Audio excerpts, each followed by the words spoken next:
नमस्कार मित्रांनो, संध्याकाळचे वाजलेत 6. इथं चालू आहे अजून आमची साफसफाई. नाही, आता हे स्लॅबचं काम चालू होतं बाजूला. तनिष्का हे उडाले काय फुपाटा नाही सिमेंट. तेच ते फुपाटाच असतं मम्मी. फुपाटा खेडेगावची पद्धत आहे. मग आता ते म्हटलं झालं स्लॅब आता सगळं स्वच्छ करून घेऊ मित्रांनी. इतकी घाण झाली आहे घरात. कच झाली जसं सिमेंट कसे असते. आणि टीव्हीला सुद्धा वगैरे कसा थर जमलाय.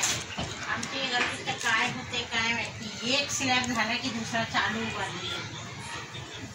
हे बघा कसली घाण येते. बघा मित्रांनो, तुमच्याकडे असते का असते घाण. कितीही घर स्वच्छ करा, जसं आहे तसंच होते. हे बघा कसली घाण येते. टीव्हीला, फ्रीजला, आरशाला कंटाळा आलाय. आज मला वाटतं आरसा स्वच्छ केलाय नाही बाबा, नाही केला.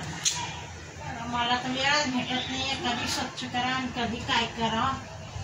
मला मी काही केलं. तनू जा मम्मीला मदत कर. काय मदत करते तनू? खेळतीये फुलांसोबत. तनू ही बाटली भर की. मग काय बॉटल भर, त्याचं पाणी सग पहिले. काय मित्रांनो, हे बघा पोरं काय करतात, बाटल्या खाली करतात आणि भरत नाही. हे सगळं मला करावं लागतंय. आपण माणसाने किती करायचं. मुलांच्या चुका आई वडीलच नीट करतात. हा, पोरांनी नुसतं बसायचं, हिंडायचं आणि खेळायचं. आई बापांनीच थकायचं आहे ना मित्रांनो. काही वैता येतं काम. चला तर मित्रांनो, आता मला जायचे बाजीला. हे बघा आमची फुलं खेळची आहे. झाडाजवळचे सगळे फुलं तोडून आणले तिने. आता मी काय करते, जरा फिल्टर ओव्हर झालाय आमचा. आता नाही होणार, राहू दे. किती पाणी काढलं, ओव्हरच झाला नाहीये.